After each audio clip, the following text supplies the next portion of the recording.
Hello everyone, आप सभी का रामप्रीत स्टडी सेंटर में स्वागत है। आज हम क्लास 12 की प्रश्नावली 7.1 को सॉल्व करेंगे और 7.1 से 5 क्वेश्चन को छांट कर लाए गए हैं। ये 5 क्वेश्चन में 2 क्वेश्चन फंसने की गारंटी है, क्योंकि इंटीग्रेशन चैप्टर पे नए बेस से तो 50 पूर्णांक के क्वेश्चन पूछे जाते हैं, 50 नंबर की total. Long type, short type और ऑब्जेक्टिव टाइप तीनों से मिला के टोटल 50 नंबर के क्वेश्चन पूछे जाते हैं। तो आते हैं, हम 2 क्वेश्चन फंसने की गारंटी लेते हैं, 5 क्वेश्चन बताएंगे। तो इसमें से फर्स्ट क्वेश्चन करने आते हैं। तो फर्स्ट क्वेश्चन में क्या दिया हुआ है? इंटीग्रेशन रूट एक्स माइनस में 1/√x का होल स्क्वायर dx। तो इनको पहले सिंप्लीफाई करते हैं। तो लिखेंगे integration root x minus 1/√x का होल स्क्वायर। तो इनका होल स्क्वायर पहले कर लेते हैं।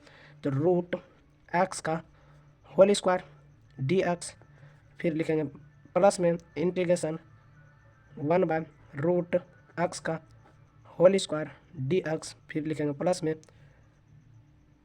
माइनस होगा यहाँ पे दोस्त, यहाँ पे माइनस होगा और यहाँ लिखेंगे 2 into root x into 1/√x, क्योंकि ए स्क्वायर बी स्क्वायर माइनस में 2ab।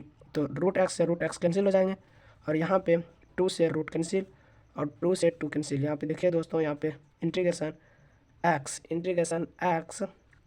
dx बचा और प्लस में इंटीग्रेशन यहाँ पे 1/x आएंगे dx, फिर माइनस में 2 बचा, इंटीग्रेशन माइनस में 2, जो कि यहाँ पे इंटीग्रेशन देने भूल गए थे। तो 2 dx होंगे, यहाँ भी dx होंगे। तो यहाँ पे इंटीग्रेशन 2 dx हो जाएंगे। तो फिर इसको बाद क्या करेंगे, इनको सोल्यूशन करेंगे।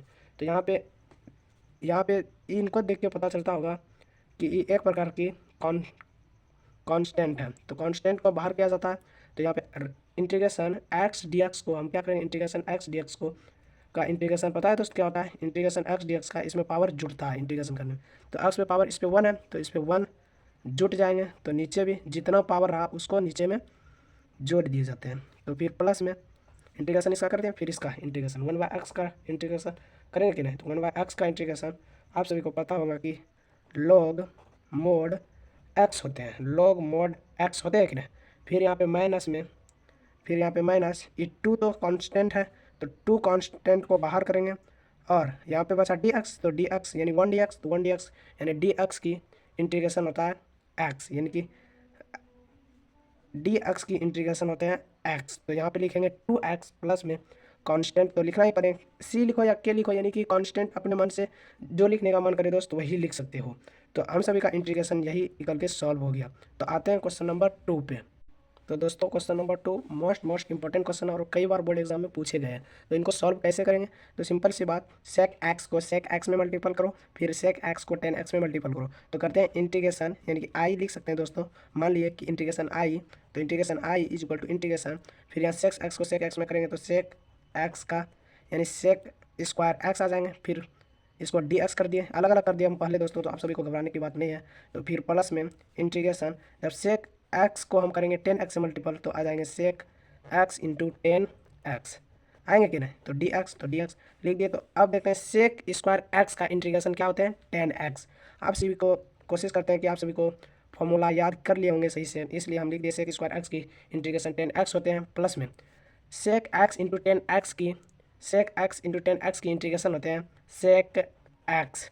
अब कांस्टेंट लगा देते हैं क्योंकि पूरे के हो गए, तो कांस्टेंट c लगा दिए, तो यहीं पे आंसर हो गए। अब आते हैं क्वेश्चन नंबर 3 पे। चलिए दोस्तों क्वेश्चन नंबर 3 को अब सॉल्व करते हैं। तो क्वेश्चन नंबर 3 यानी कि 4e⁻³ x + 1। तो ये दिया हुआ है पहले से, तो इनको अलग कर लेते हैं, फिर इनको अलग कर लेते हैं। तो लिखते हैं इंटीग्रेशन 4e⁻³ dx, फिर प्लस इंटीग्रेशन dx, यानी कि 1 को हम कांस्टेंट तो पहले बाहर कर लेते हैं। 4 को भी कर सकते थे लेकिन नहीं किए, तो कर लेंगे अभी थोड़ा देर बाद में, अभी तुरंत कर लेते हैं दोस्तों, कोई दिक्कत वाली बात है ना। तो आते हैं इंटीग्रेशन अब करने। तो इनको हम 4 को बाहर कर लिए, तो इंटीग्रेशन e⁻³ फिर dx, फिर प्लस में इंटीग्रेशन dx 1 का dx। इतना दूर तक कर लिए। अगर इतना दूर तक समझ में आ गए दोस्तों तो आगे अब बढ़े, तो आगे बढ़ते हैं।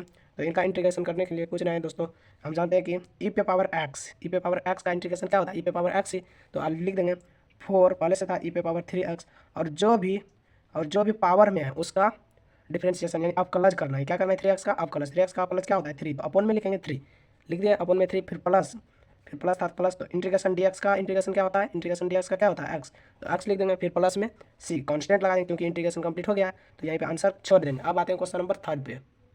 दोस्तों क्वेश्चन नंबर 4 को अब स्टार्ट करते हैं। क्वेश्चन नंबर 4 में है क्या, तो क्वेश्चन नंबर में इंटीग्रेशन ए एक्स का square plus B X plus C, तो ये सब सी ए बी सी ये सब क्या है, कांस्टेंट है। तो कांस्टेंट को बाहर कर देते हैं अलग अलग। तो कांस्टेंट यहाँ से पहले लाइन खींच देते हैं, क्योंकि इधर क्वेश्चन सॉल्व किया है ना, तो इधर कन्फ्यूजिंग आ जाएंगे आप सभी को, तो फिर दिक्कत है, इसलिए हम पहले इधर एक लाइन खींच देते हैं ताकि प्रॉब्लम ना हो। अब हो गया दिक्कत खत्म। तो अब देखिए 4 इसका इंटीग्रेशन करेंगे, तो इंटीग्रेशन आई, मान लिया आई, लेट्स आई, तो इंटीग्रेशन तो ए बाहर हो जाएंगे, कांस्टेंट है, तो एक्स का स्क्वायर डी एक्स, फिर प्लस में b integration x d x, फिर प्लस में सी इंटीग्रेशन डी एक्स, यही होंगे। तो अगर इसका इंटीग्रेशन हम करें, तो इंटीग्रेशन करेंगे तो I integration is equal to X square का इंटीग्रेशन, एक आप सभी जानते हैं कि पावर में एक जुड़ते हैं, और जो जुड़ते हैं वही चीज़ नीचे लिखाते हैं, ये बात पता है कि नहीं। तो नीचे लिख देते हैं 2 प्लस में 1, जुटा हुआ पावर नीचे लिखा जाता है, फिर प्लस में बी जो है तो बी लिखा जाएंगे, फिर एक्स पे पावर 1 पहले से था, 1 पहले से था तो 1 जुटेंगे, तो फिर जो पावर में वो चीज़ नीचे लिखाएंगे, तो लिख दिया। फिर प्लस में डी एक्स का इंटीग्रेशन एक्स, तो इंटीग्रेशन हो गया तो कांस्टेंट लगा देते हैं, कांस्टेंट सी लगा दिए। कांस्टेंट सी लगाने के बाद आगे अभी हम सोल्व करेंगे, आगे सॉल्व करेंगे तो ए एक्स पे पावर आ जाएंगे 3 अपॉन में 3, फिर प्लस में बी एक्स पे पावर 2 अपॉन में 2, फिर एक्स का एक्स प्लस में कांस्टेंट सी, इतना पे भी आंसर छोड़ सकते हैं। अब आगे सॉल्व नहीं कर सकते। आते हैं अब क्वेश्चन नंबर 5 पे। दोस्तों क्वेश्चन नंबर 5 बिल्कुल आसान है, और ये बोर्ड एग्जाम में अनेक बार पूछे भी गए हैं प्रश्न। तो आते हैं क्वेश्चन नंबर 5 पे, अंतिम का सवाल है, और ये पाँचों को कर ही लीजिएगा दोस्तों, नहीं तो बाद में दिक्कत होंगे। तो आते हैं क्वेश्चन नंबर 5 पे। तो क्वेश्चन नंबर 5 को सॉल्व करते हैं, पेन थोड़ा सा हटा देते हैं ताकि आप सभी को दिखने में प्रॉब्लम ना हो। तो आते हैं सेक स्क्वायर एक्स अपॉन में कोसेक स्क्वायर एक्स, तो इनको सॉल्व कैसे किया जाता है। तो इनको सॉल्व करने के लिए सेक स्क्वायर एक्स को हम लिख सकते हैं integration 1 by cos square x लिख सकते हैं, सेक स्क्वायर एक्स को ये लिख सकते हैं ना अपॉन में।